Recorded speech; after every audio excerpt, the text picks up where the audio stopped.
The morning sun slipped through the mansion's tall glass windows, spilling over the polished marble floor where Aaliyah, a beautiful black woman in her late 20s, quietly mopped in silence. Her movements were careful, almost rehearsed, like someone afraid to make noise in a world that wasn't built for her. Behind her, footsteps echoed. Ethan Montgomery, a composed white billionaire in a tailored shirt, crossed the hallway, coffee cup in hand. He wasn't supposed to notice her. People like him rarely did. But today he did. When Aaliyah bent forward to wring the mop, her blouse slipped just slightly, revealing a faint purple bruise on her collarbone. His voice cut through the quiet, low but steady. "Who did that to you?" Aaliyah froze. Her hand trembled on the mop handle. "It's nothing, sir," she whispered, tugging her collar back in place. "Just a small accident." Ethan stepped closer, eyes calm yet unyielding. "That's not an accident." For a second, time stopped. She could feel the weight of his gaze. Not pity, but truth. A truth she had been hiding for years. "You don't have to lie anymore," he said quietly. "Not here." She turned away, eyes glistening, realizing someone had finally seen her pain.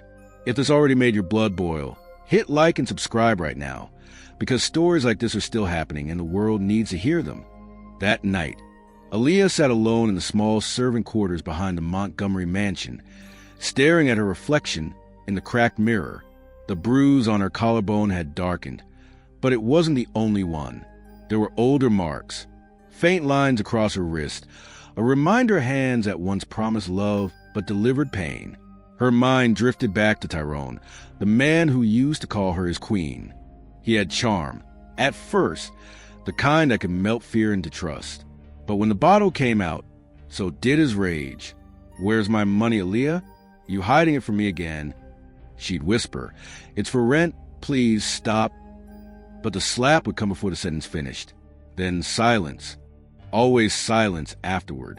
She remembered the night she'd sleep with one eye open, makeup smeared from covering bruises that never really faded. Her mother's words still echoed in her mind. "Baby, a man who loves you doesn't leave fingerprints." When her mother passed, Aaliyah had nowhere to go, no home, no family. Just shame she couldn't explain. That's when she found work at the Montgomery estate. For the first time, she thought maybe peace could exist, but peace doesn't erase scars. Every morning she'd put on her uniform, paint a smile, and clean away her memories, until the day Ethan saw what no one else dared to see. The sky turned gray as evening fell over the Montgomery estate.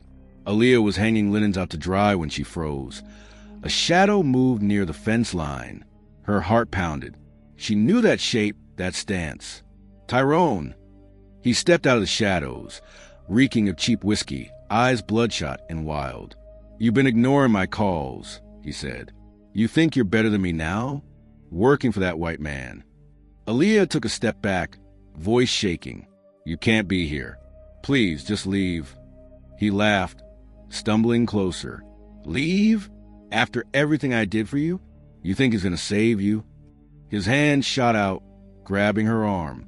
She winced as his grip tightened over the bruise. "Let me go, Tyrone." "You're mine," he hissed, raising his other hand.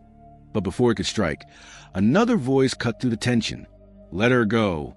Ethan stood a few steps away, sleeves rolled, eyes steady. No shouting, just command.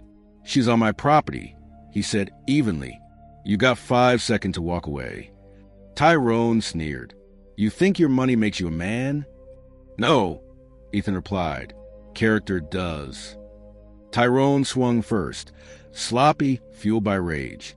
Ethan sidestepped, grabbed his wrist, and sent him sprawling to ground with a single, practiced move. The thud echoed. Silence followed. "You'll regret this," Tyrone spat, staggering to his feet. "You already have," Ethan said quietly. Aaliyah stood frozen, tears streaking her face, realizing, for the first time, someone had fought for her without wanting anything in return. The house was silent after the chaos. Rain began to fall, tapping gently against the tall glass windows. Aaliyah sat on the edge of the guest bed, still trembling, her arm wrapped around herself where Tyrone's grip had left red marks. Ethan knocked softly at the door. "May I?" She nodded without looking up.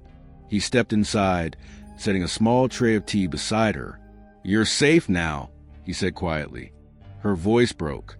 "Safe?" she whispered. "That word doesn't belong to people like me, Mr. Montgomery." "Ethan," he corrected softly. "And it should." She looked at him then, eyes tired but searching. "Why did you help me? You barely know me." He sat across from her, elbows on his knees. "Because once, someone helped me when I didn't deserve it," he said. "And I've never forgotten her name." "Who?" she asked, confused. "Lorraine Williams," he said slowly. "She was a nurse. Saved my life when I was 15. Pulled me out of a house fire before the roof collapsed." Aaliyah froze. "Lorraine, that was my mother." The air thickened. For a moment, neither spoke. The rain filled the silence. "Then I guess," Ethan said softly, "your mother's courage just came full circle." Tears slipped down Aaliyah's cheeks, not from pain this time, but from something she hadn't felt in years. Hope. If this happened right in front of you, what would you do? Tell me in the comments. I read every one. And if you want justice as much as I do, hit subscribe. The next morning, sunlight spilled through the mansion windows, golden and calm, but Aaliyah's thoughts were restless. Ethan had left early for a meeting, yet his words echoed in her mind. Your mother's courage came full circle. As she gathered linens in the storage room, her hand brushed against something wedged behind a drawer, an old wooden box wrapped in dust and tied with faded ribbon. Her name was written across it in her mother's handwriting. "Aaliyah, open when you're ready." Her breath caught. Hands trembling, she opened it slowly. Inside lay a folded letter, yellowed with time, and a small silver pendant shaped like a tree. She began to read. "My sweet girl, if you're reading this, then the world has been cruel again. But remember, surviving doesn't make you weak. It makes you unbreakable. Years ago, I saved a young boy from a house fire. He looked at me like I'd given him a second chance at life. I prayed he'd grow up to do good with it. Maybe he already has." Tears blurred her vision. The boy her mother had saved was Ethan. Aaliyah clutched the pendant tightly, her mother's words burning into her chest. For the first time in years, she didn't feel like the help. She felt like a daughter of strength, a bridge between pain and purpose. In that quiet moment, she whispered, "Mama, your courage didn't end with you." Later that week, the world outside her healing began to stir again. Aaliyah walked to the garden, pendant resting against her chest, a piece of her mother she now carried openly. But peace, she had learned, is fragile. The phone rang that afternoon. A deep voice hissed on the other end. "You think he can protect you forever?" It was Tyrone. "You ruined me, Aaliyah. You and that rich man." She hung up, heart racing, but this time she didn't cry. She called the police, filed a report, and handed over a recording. No more hiding. No more silence. Ethan's lawyer arranged everything. Within hours, a restraining order was in place. When Tyrone showed up again outside the gates, shouting her name, the guards were already waiting. They took him quietly, no fight, no second chances. From the window, Aaliyah watched the car lights fade into the distance. She wasn't trembling anymore. For the first time in her life, she felt steady. Ethan stepped beside her, voice low. "He's gone." "No," she said softly. "I'm gone. From that version of me."